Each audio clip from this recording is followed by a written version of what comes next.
sleepwalking through life.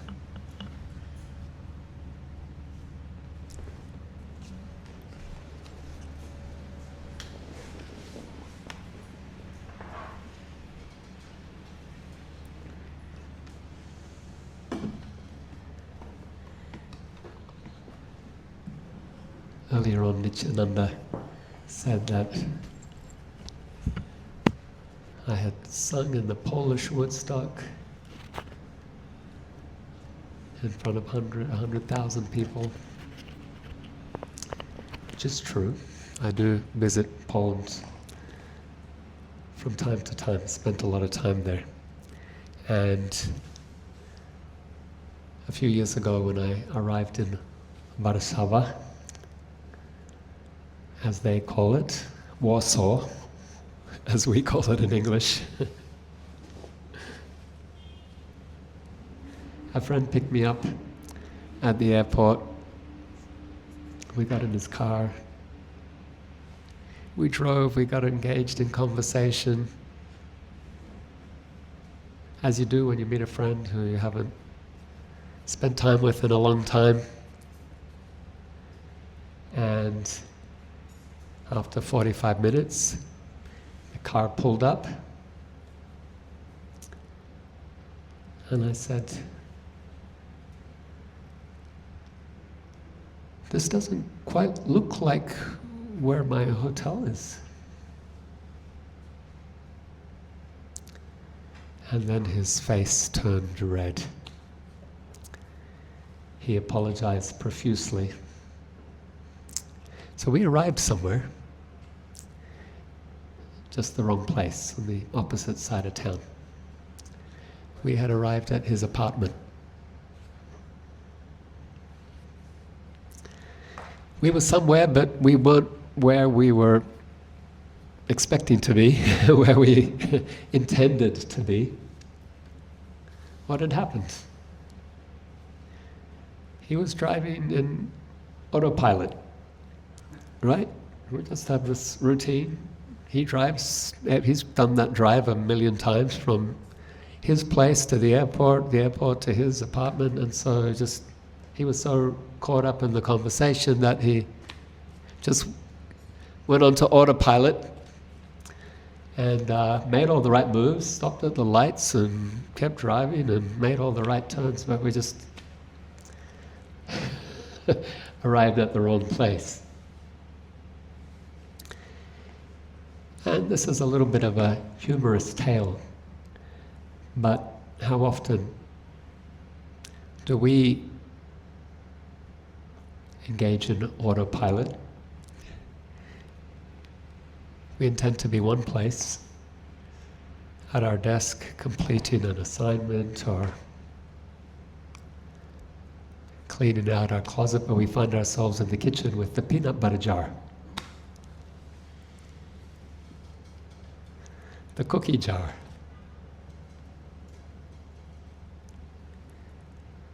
We intend to be doing one thing, but we find ourselves scrolling on our phones. Scroll, Instagram. How many minutes later we kind of, we wake up. Recognize that we've been hypnotized again.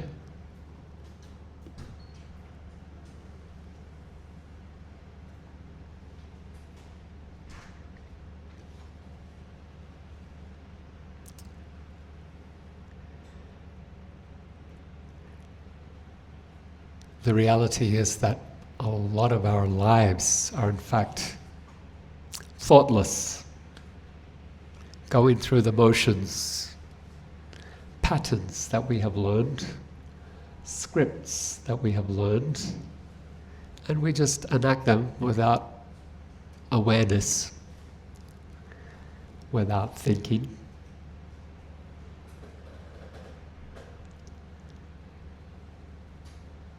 We play out our program, right? The software is installed and there's a trigger, it gets booted up. I'm sure we've all experienced this in many-fold ways. acting out scripts unconsciously. And if we had to put a percentage on it, how much of our day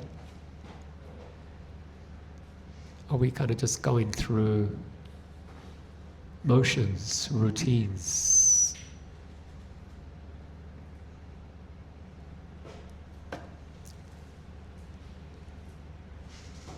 How much of our day are we unconsciously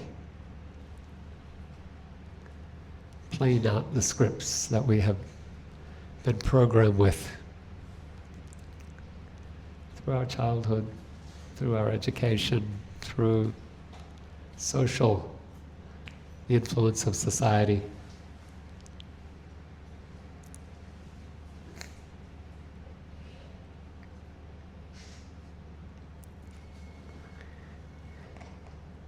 Some of the scripts that we play out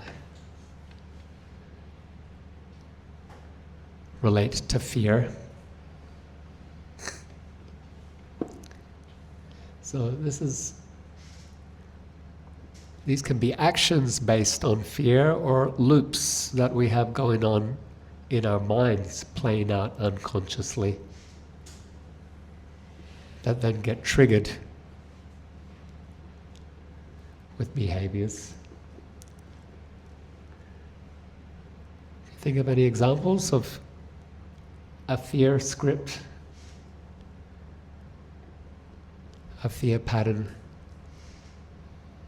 an anxiety that might be driving a lot of our unconscious behavior. What do we fear? Fear of losing. We fear of loss, okay. Yes? When I was a child, I would think to myself that if I would do something stupid, I Uh-huh. was not going to go to heaven. Ah, okay. So a fear of not going to heaven.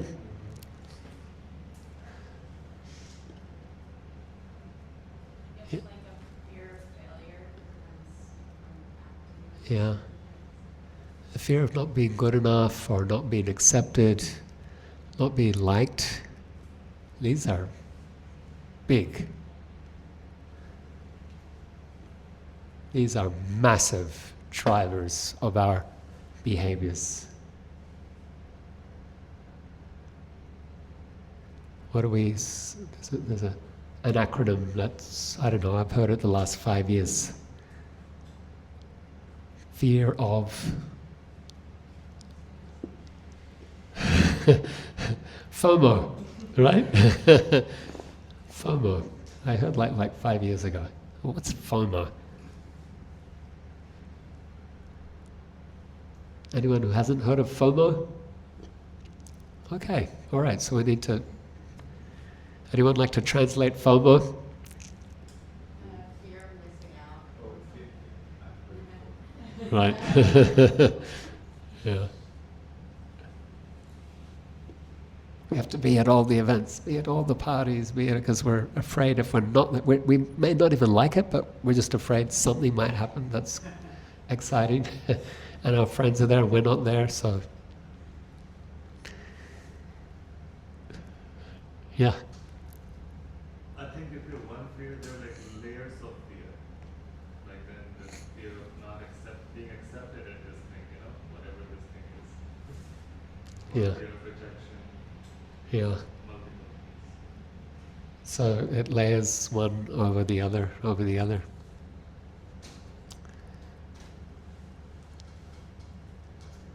Absolutely.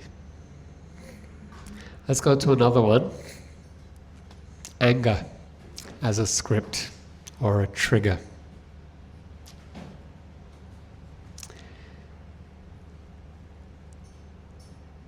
Sometimes we act and then think, why did I do that? Why did I say that? Why did I send that?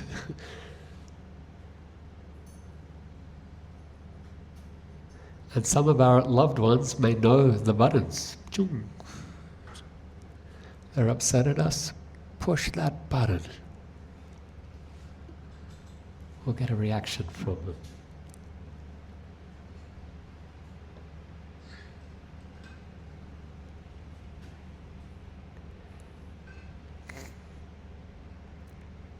We've been hurt, we've been left out.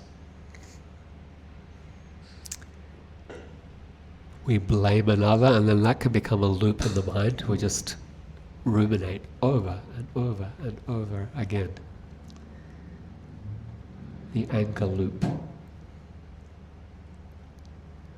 And then somebody just might say something innocent, but we flip it, take it the wrong way because we're angry. We lash out at them. Somebody accidentally, let's say unaware, takes up too much space in the hallway, and then we're disturbed at them.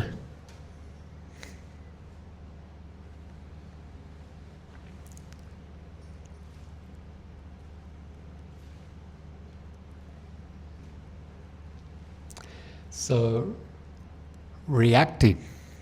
We do a lot of reacting. In autopilot, we react with fear, we react with anger, we react with lust. Marketing knows how to trigger that one. Put something in front of us, the right words, the right image, and then we're reaching for our credit card. We gotta have it. I see it, I like it, I want it.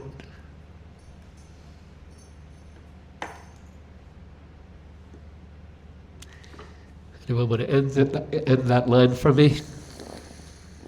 I get it. Yeah. Well, we're so exposed to social media. Social media is like an active trigger of like cravings. Right. Yeah. Constantly like, oh my God. They have the data. They have the data. They know what triggers us, what gets us activated, what gets us stuck or hooked. It's quite disturbing how we get manipulated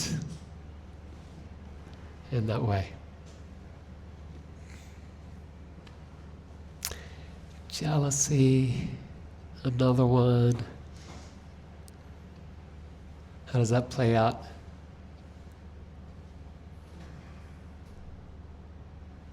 Yeah. Keeping up with the Joneses. Right. Yeah.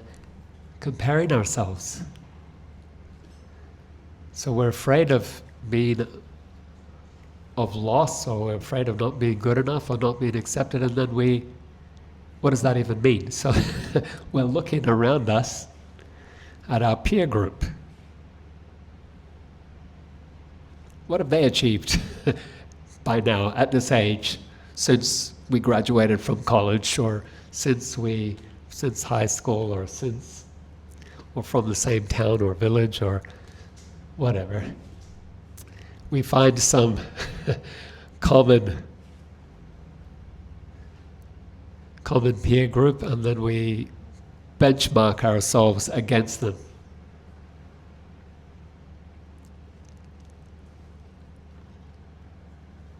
Or maybe not even, maybe it's our parents, maybe someone the same age as us. Are they prettier or more plain than us? Are they stronger or weak? Or they have more money or less money?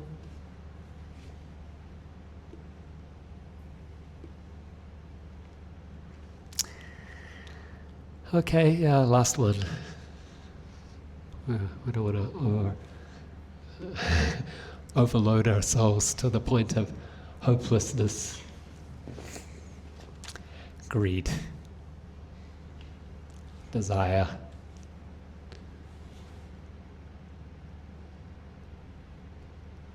Holding on to things that we know we don't even need. Think back to your closet now. All that stuff that we accumulate. I moved from Australia.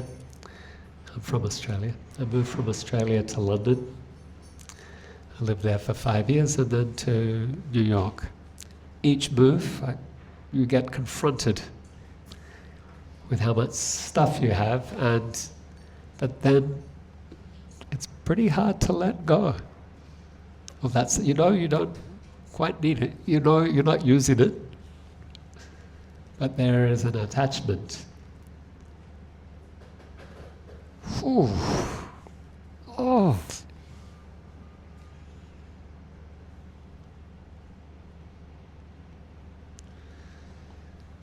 Very painful. What is it?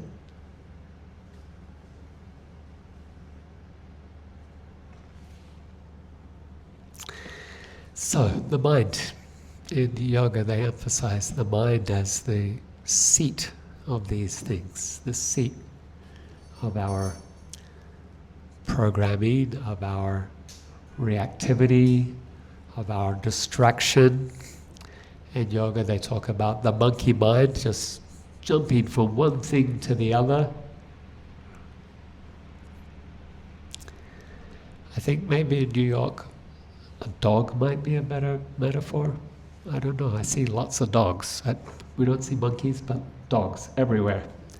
And the attention span of a dog is, we love dogs, but the attention span is quite limited.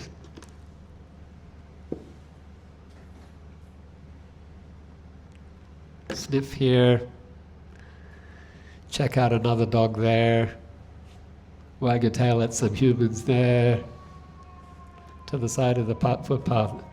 It's constant movement from one thing, and forgetfulness. What was so important 2 seconds ago is now forgotten. We're on to the next thing.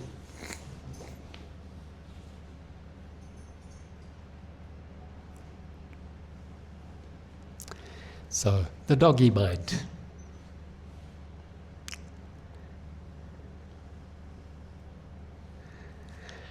Why is it a problem that the mind is so distracted? Why is it a problem that we are unconsciously unaware, in auto motion, going through life? Kind of like a zombie, just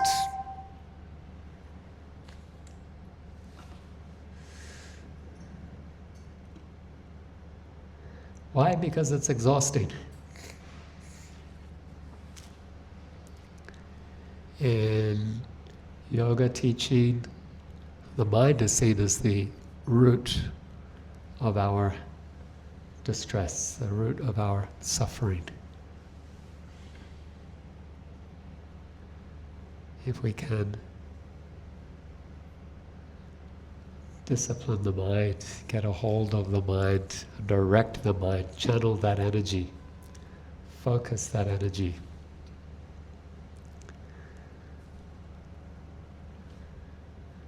then our lives become so much more peaceful.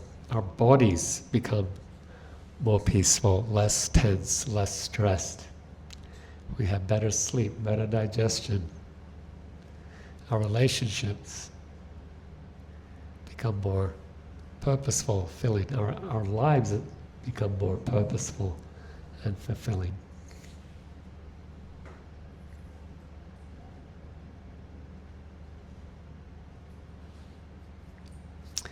Stress is one side of the agitated mind, mindless existence, caught up in the fear and the anger and the greed and the lust. The other side of it is, so too much stress leads to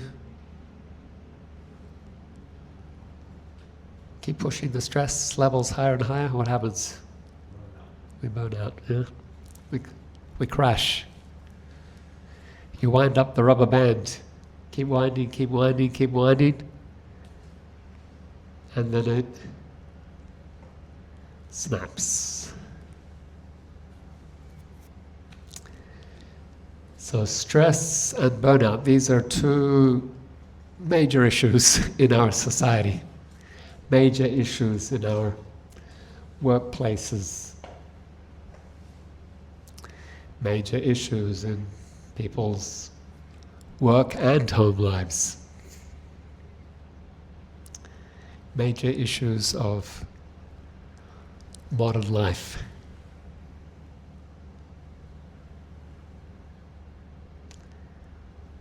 Stress, we're constantly switched on, scrolling, checking, going, moving, fearful of missing out on something.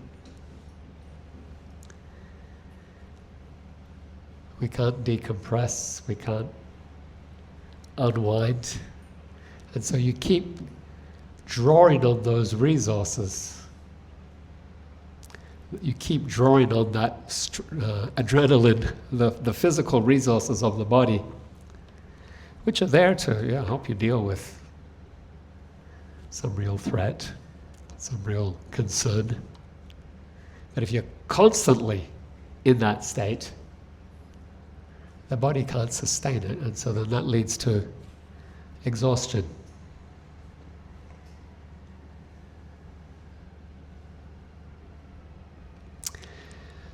So how can we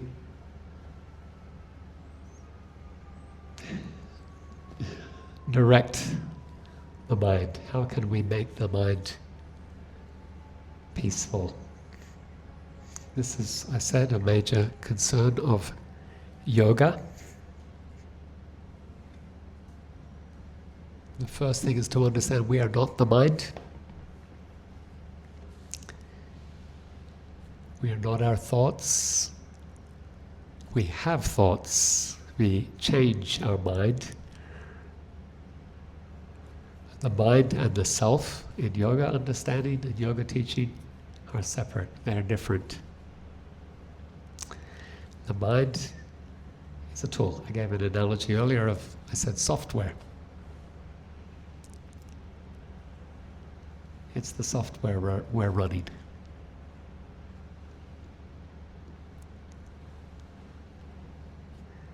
We are and then you have a body. In yoga, we're not the body, we're not the mind. We are the Atman, the soul. But as long as we're identified with the mind, we're stuck. We get stuck there. If we can step outside of that state to observe the mind, to witness the mind, there's anger again. There's that fear of missing out again. There's that greed or lust. There I was, lost in thoughts, taken away by another trigger. How can I get a grip of that? So the first thing is to be aware. Start to observe the patterns. Start to make choices for ourselves to give guidance to the mind. When the mind wanders, we say, come back. Hello, I saw what you just did. Come back. There's a nice description given in the Bhagavata Purana, where a great teacher, sage, yogi, he's asked by his students, who are also his sons, how can we free the mind? His name is Brahma. He's asked, how can we free the mind? And so Brahma, he considered this question, this query of his sons and disciples. And he thought, I'm not really qualified to answer this, because even my own mind gets distracted. And even I get caught up in this identification. this mindlessness. So he prayed, and the divine appeared and gave guidance to Brahma and his students. He appeared as Krishna manifesting.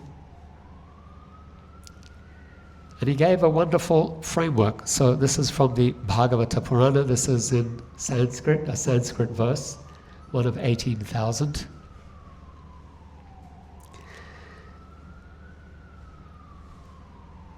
Sattvaj jagaranam vidyad rajasa swatnam adiset prasvapam tamasajantas turiyam trishu santatam.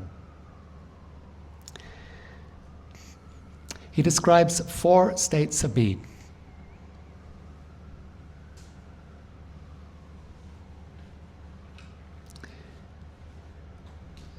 Deep sleep, dream,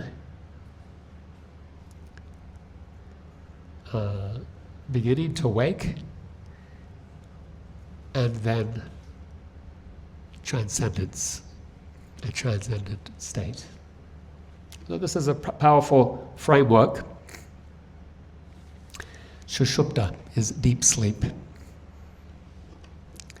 This is when we are in that zombie state, going through life unaware, unconscious, just acting out.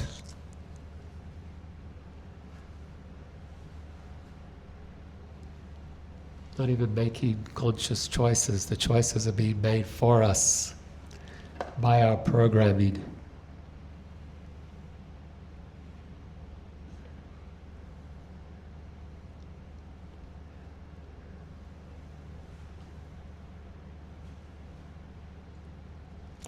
The mindless zombie state. I think we could all identify with being in that condition. Then he describes a state of dreaming, svapna. Dreaming is when we have some expressions in English. We say, he's living the dream, chasing the dream. We create a dream. We have this imaginary life, world that we're going to inhabit. And it drives us and motivates us. We have a dream to be so-and-so special. To be famous and wealthy and recognized. Loved and adored. And we make plans. So we are making, so here at least we are controlling, we have some sense of control. We may be using the mind to manifest things, right? That's a big idea. The secret, focus on something that you want, meditate on it, and then you just, through mental power, manifest it. Manifest your dreams.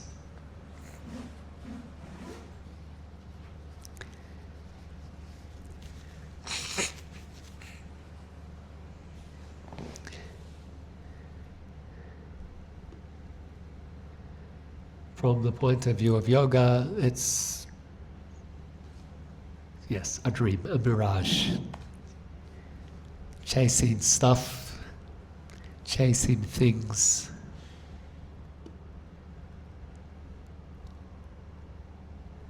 That doesn't actually relate to the self. Chasing happiness in things, in stuff. That is temporary. Of course, we need food, we need shelter, we need physical, material resources to sustain our lives.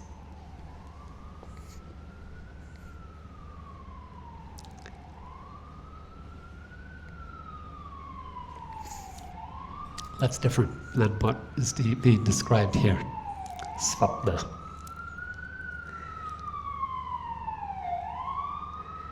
The third state is Jagrat, waking. We start to become aware. We start to become aware of how we are following our minds, we are following our programming, rather than giving guidance to the mind, observing the mind, using it as our tool.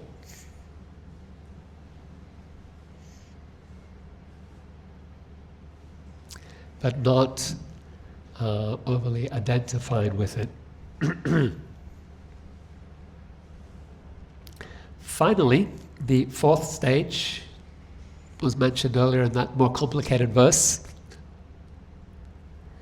Turiya. Turiya is transcendence.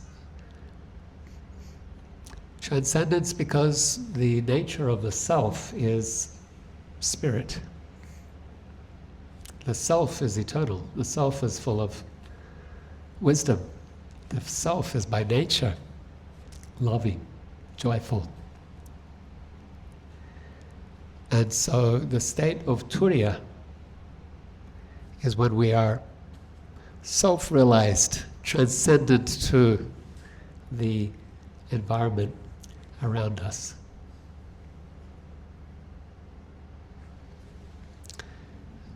My sense is that we may all have glimpses of Turiya as well. We have glimpses of waking. We may also have glimpses of Turiya. Some magical moment when you were touched by the divine and you felt it in a profound, transcendent way.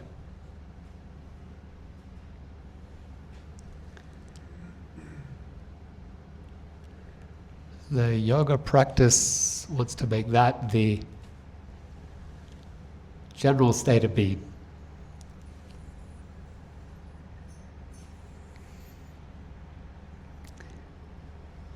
Fully awakened, transcendent.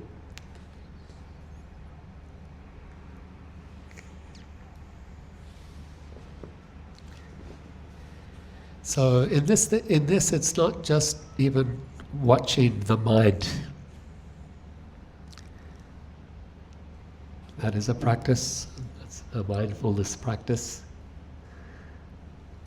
It's not even about trying to be present to observe the mind. In Turiya, it's immersing oneself in the divine.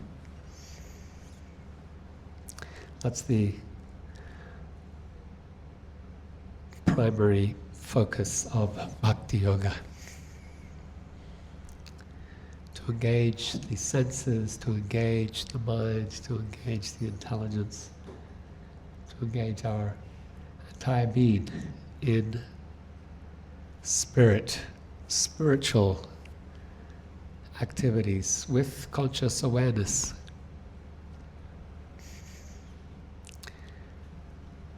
To awaken that spiritual awareness of our spiritual nature and that relationship with the Supreme Divine.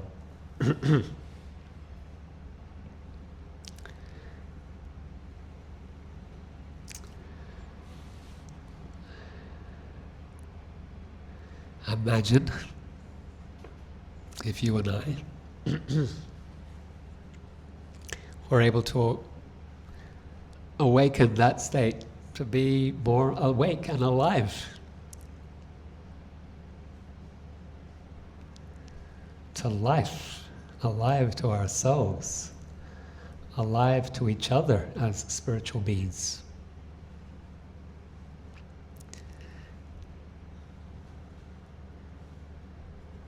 How different our lives would be. How trivial all the fears and anxieties and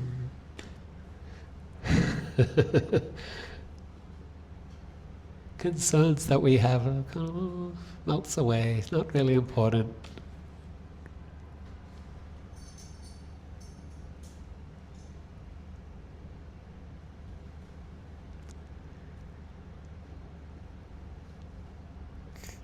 The promise of the yoga tradition is that this is possible, this is accessible, achievable.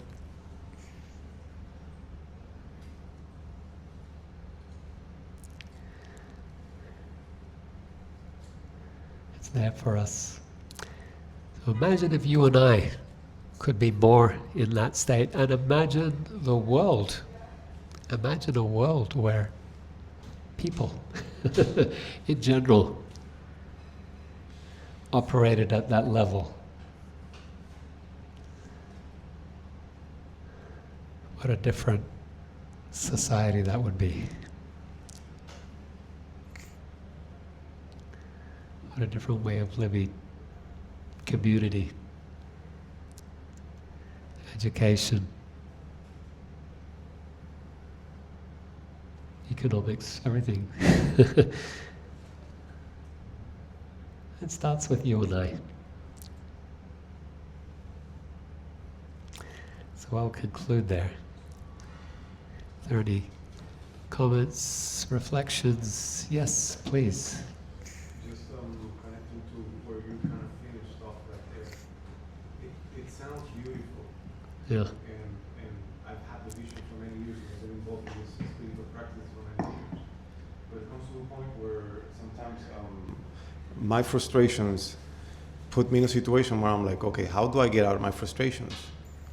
How do I make it closest to the vision of that higher thinking, that higher taste, and then be a walking example so that others look at me and go like, whoa, I want a little bit of that. How do I get it? But I want to know myself all the practical ways, immediate practical ways where I can start getting closer to this which you're speaking about. Thank you. Thank you. Thank you for your question. And maybe my answer will surprise you a little. You have some radiance, you have some effulgence. I think you're already tasting, experiencing some of that. That was my thought when I saw you. So, thank you for asking the question. You're wanting to go further and deeper and to taste more. And that comes, as you know, with disciplined practice. And even as we have a practice, it requires focus because the mind can take over again pretty quickly. Once we achieve a certain level, even when the mind does take over pretty quickly, we can also get back on track pretty quickly. You have a yoga practice and you stop practicing, but then for one reason, one excuse or another. But then you get back and you can take it up again pretty quickly. And so yoga is the physical, you know what I'm talking about. This is the deeper mental, spiritual practice. And what Chaitanya emphasized and Prabhupada emphasized was receiving support, receiving grace. So our part will take us so far. And in Bhakti Yoga we emphasize, when you do your part, then the divine also reciprocates. And Prabhupada said, you take one step, the divine will take 100. You take two, the divine will take 2. And so there's that support that we get as well. Now, where is that support most easily accessible? The appearance in our time is through the name, through the chanting. So really, of course, Chaitanya emphasized 5 things: the chanting, the sangha, the community, the teachers, the teachings, the he emphasized the name. Kirtan, japa, and really being present to that name.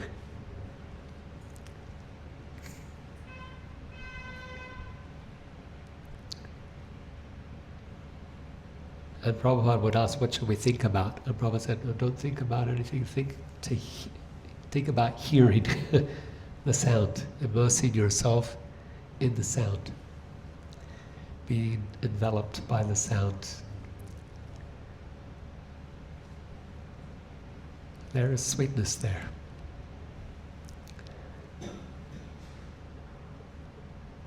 Thank you. Any other comment, question? Reflect, please. So,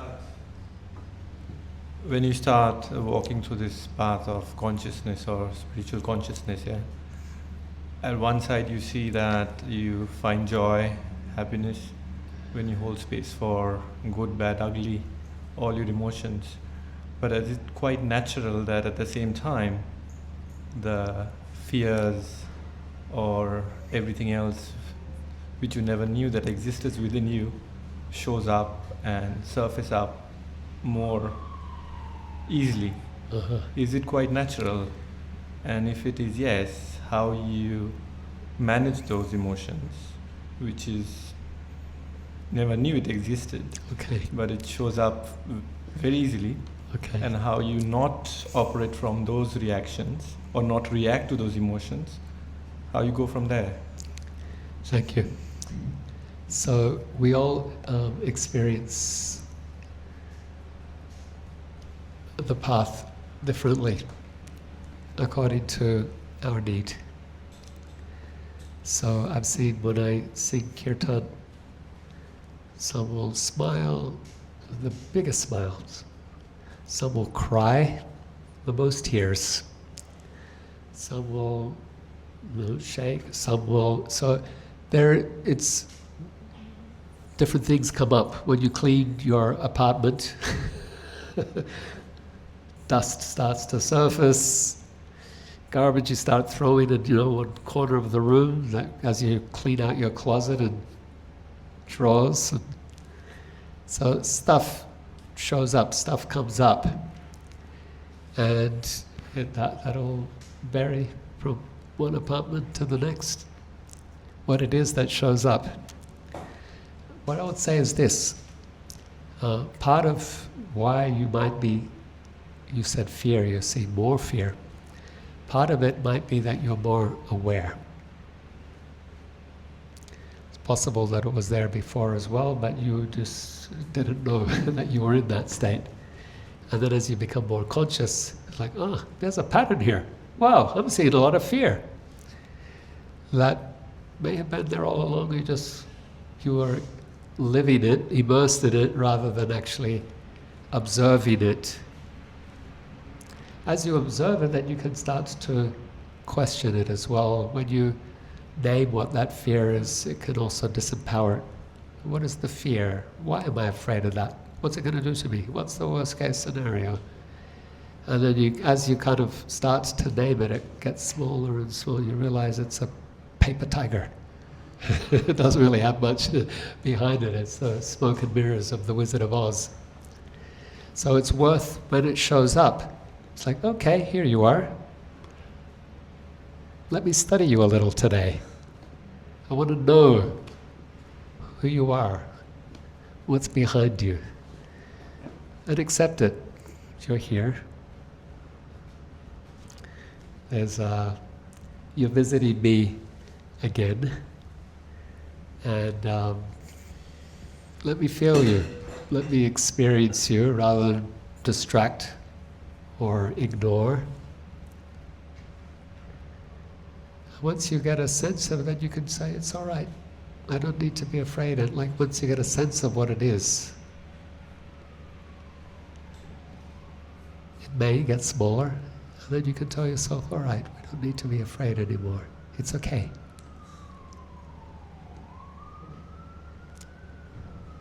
So yeah, a little work there where you might engage in Thank you for your question. Please. Oh yeah, and I see you have the mic next, so. No, you can ask first. I find myself struggling, I guess, when I feel more in this aware state of consciousness. I struggle a lot with the people around me, not really understanding and trying to instill their fears onto me now that I've become more awake, I guess. And so I guess my question would be, how do you combat other people's like perceptions really, and not take on what other people assign to you really, and keep a strong mind? Yeah, thank you. Well, that is a challenge for people on a spiritual path, that people may not understand them. And then, what's going on with you? But then I think what can help is some compassion as well. They love you, and they are concerned for your well-being. So rather than being annoyed by their fear, you could appreciate maybe the expression of that love is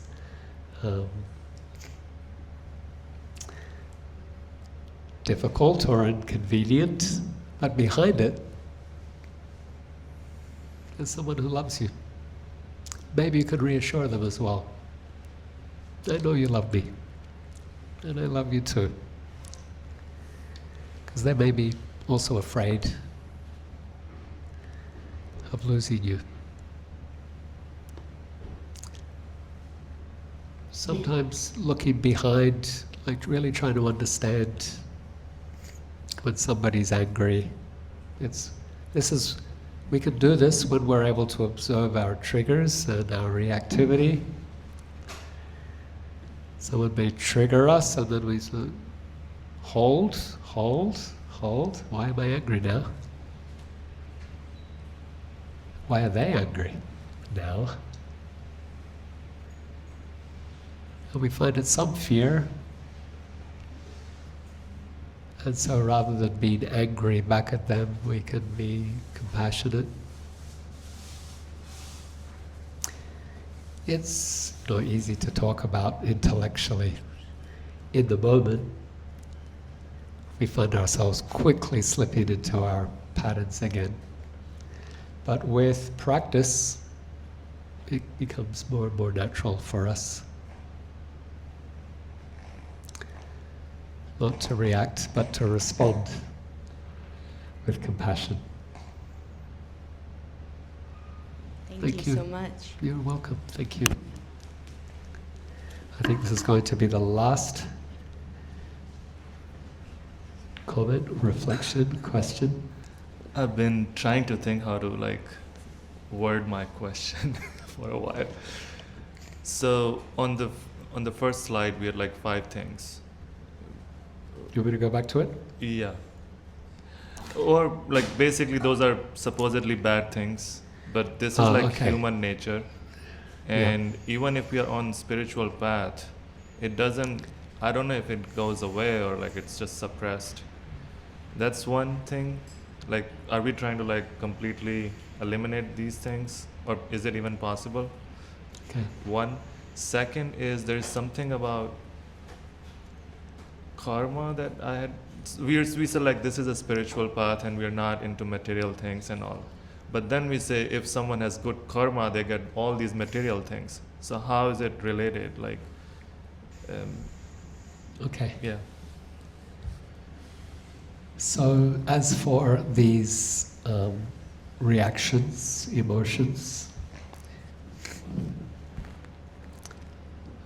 do we want to repress them? No, we don't want to repress them. We want to transmute them.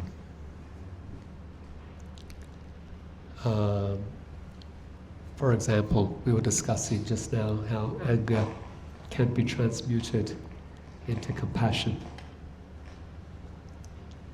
How fear can also be understood to be an indication of love.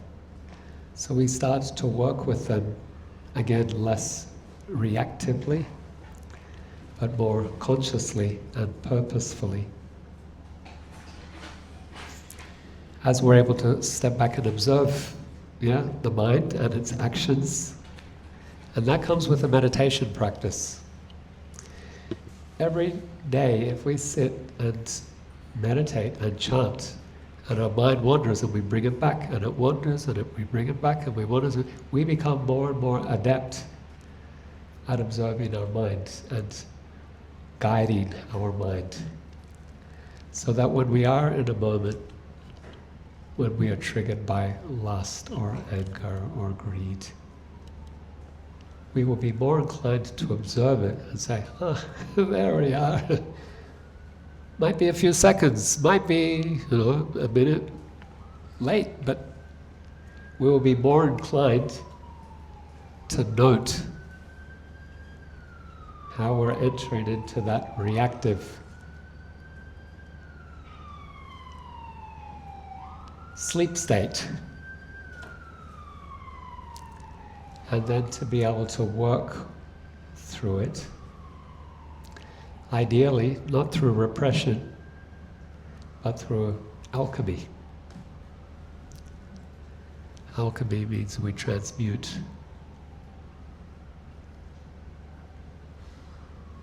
To a higher value, cultivating our higher nature. As for karma, so karma is expressed as positive and negative energies.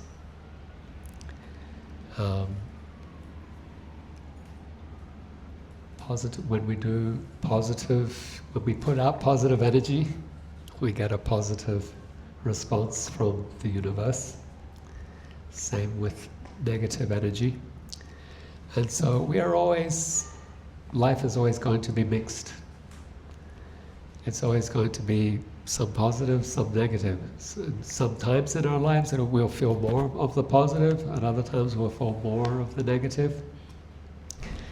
But there's always going to be a mix as long as we're in the material world, as long as we're identified with the material body and mind and senses, we will be caught up in this cycle of karmic action and reaction. And those reactions will always be mixed. So if somebody has lots of material opulence at this stage, at an earlier time they had less, and in the future they will have less again as well. The same applies to us. Whatever state we are in, this too will pass. Some say that it's a very powerful attitude. When you're happy, you can also, when you're elated, and sometimes you get elated, you can just measure yourself. This too will pass. When things become very challenging, this too will pass. But the way the Turiya, the way the enlightened spiritual seeker practitioner experiences life's blessings and challenges is to see it all as a gift of the divine to help us evolve, to learn, to grow. And so in the life of the transcendentalist, even the most difficult challenge, they also say, some way this is a blessing. I don't understand how yet, but I'm asking. I'm asking how I'm going to learn and to grow, and I know there's some blessing here for me, because I know that I'm loved, I know that I'm cared for and protected, and I know that every experience I have in my life has been sanctioned by the divine, and so I receive it in that way. So we're going to need to conclude there. Thank you. Thank you. Thank you. Could I share one thing? Please, yeah. I mean, you're running the schedule, so. So this morning, Kashtuba on Wisdom of the Sages, the question of desire came up, and he said there are 4 approaches. There's 1, indulge. 2 is repress. The third one is ignore, which is a part of, it can be like a technique, like you say, this is not my thoughts. Like, okay, just because I watched the commercial and now the desire for that product is there, I can ignore it. Right. And then the ultimate one is resolve, which you led to, is to actually transform into its original state, what is the pure state of that desire. And then another thing, you were talking about the mind as software, and I was thinking about it. You know, the mind. It almost seems like it's its own living entity. So I thought of the analogy of the exercise bike at the gym. So as soon as you get on and you start pedaling, when your presence is there, then the software of the exercise bike, it all powers up and it starts to activate. You know, how many minutes do, what kind of exercise thing you want to do. So it's your presence, the presence of the consciousness, the soul, that activates this seemingly alive, separate, thing that's going. But it's just a software that has its own conditionings and its own pre-programming. Thank you. Yeah, thank you for those thoughts. It's helpful. All right, I'm handing over to you. All right, thank you. Thank you, everyone. We'll give a nice round of applause for Sri Prahlad Prabhu.